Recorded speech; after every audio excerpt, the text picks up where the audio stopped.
Welcome to my investor. इस video में बात करेंगे काइनेस टेक्नोलॉजी स्टॉक के बारे में। मैंने पहले भी अपनी वीडियोस में बताया है कि जब भी कोई स्टॉक 50 दिन की एवरेज से दूर रहता है तो भले ही उसमें चाहे गिरावट आए या फिर उसमें उछाल आए, उसमें हमें एंट्री के डिसीजंस नहीं लेने होते। यहाँ पर एक वीक पहले इस स्टॉक में 10% की गिरावट थी, वहीं पर हमें दोबारा से 5.95% का उछाल इस स्टॉक में हमें एक दिन में देखने को मिला। ये चार्ट वीकली टाइम फ्रेम के अकॉर्डिंग है और आप इस कंपनी को देखोगे तो 2023 से आपको ये चार्ट देखने को मिल रहा है कि कितने बड़े तरीके से इस स्टॉक ने बहुत ही शानदार रिटर्न इन्वेस्टर को निकाल कर दी। लेकिन आपकी एंट्री सिर्फ और सिर्फ अगर फ्रेश एंट्री के डिसीजंस होंगे तो वो सिर्फ इस जगह पर होंगे। अगर आप इस जगह को वन डेली टाइम फ्रेम के अकॉर्डिंग खोलोगे तो ये प्राइस आपको लगभग 200 दिन की एवरेज के पास में आपको रिट्रेस होता दिखेगा, यानी कि आप यहाँ पर डिसीजन ले सकते हैं क्योंकि वीकली टाइम फ्रेम के अकॉर्डिंग प्राइस मूविंग एवरेज 50 पर नहीं आया है, इससे पहले ही ऊपर चला गया है। तो ऐसे टाइम पे जब प्राइस में गिरावट हो रही होती है तो आप डेली टाइम फ्रेम यूज कर सकते हैं। तो सेम चीज़ आपको यहाँ पर दिख रही है, तो यहाँ पर आपको गिरावट होती दिख रही है, लेकिन फिर से आपको यहाँ पर एक उछाल देखने को मिला डेली टाइम फ्रेम के अकॉर्डिंग। लेकिन वीकली टाइम फ्रेम के अकॉर्डिंग आपको दिख रहा है कि प्राइस में गिरावट हो रही है। तो गिरावट को इस तरीके से मार्क करें, जहाँ पर पहले प्राइस ने कंसोलिडेट किया था वहाँ पे आप इस चीज़ को देखें।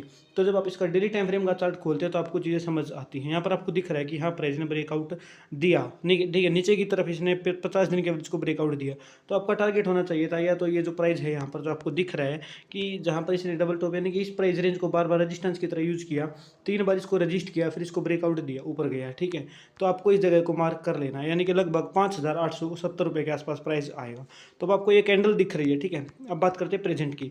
तो ग्रीन कैंडल आपको दिख रही है, लेकिन आपको यहाँ पर ये भी चीज़ दिख रही है कि एंड ऑफ द डे यहाँ पर सेलर थोड़े एक्टिवेट हो गए थे, यानी कि ये कैंडल में बता रही है कि बायर और सेलर का जो स्ट्रॉन्ग डिसीजन नहीं हो पा रहा है। यानी कि एक बार प्राइस ऊपर गया था लगभग 10% के रिटर्न के पास, लेकिन सेलर ने दोबारा से पावर लगाई और प्राइस थोड़ा सा नीचे क्लोज हुआ। ओवरऑल यहाँ पर हमें 5% का प्रॉफिट इस कैंडल में देखने को मिल रहा है।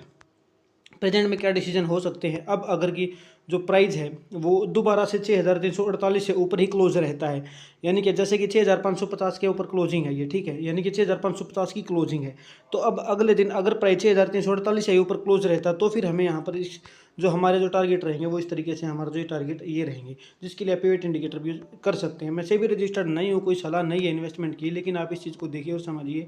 जैसा कि मैंने आपको बताया कि जो आपका ये जो टारगेट है ये है, यही आपको पिवट पॉइंट पर दिख रहा है। 7,064 का जो आपका टारगेट वो रहेगा। अगर आपकी क्लोजिंग जो है S1 जैसा कि मैंने आपको प्राइस बताया तो 6,502 के ऊपर ही रह जाती है तो ही आपको 7,064 का टारगेट मिलेगा। इस चीज़ को ध्यान में रखिएगा, ठीक है। तो मुझे उम्मीद है मेरी चीज़ आपको समझ आई है, जो मैं आपको समझाना चाहता हूँ वो बारीकी से समझ गए हैं। अगर आप मेरे चैनल पर नए हैं तो चैनल को सब्सक्राइब जरूर करें और वीडियो को लाइक किए बिना ना जाए। Thank you very much.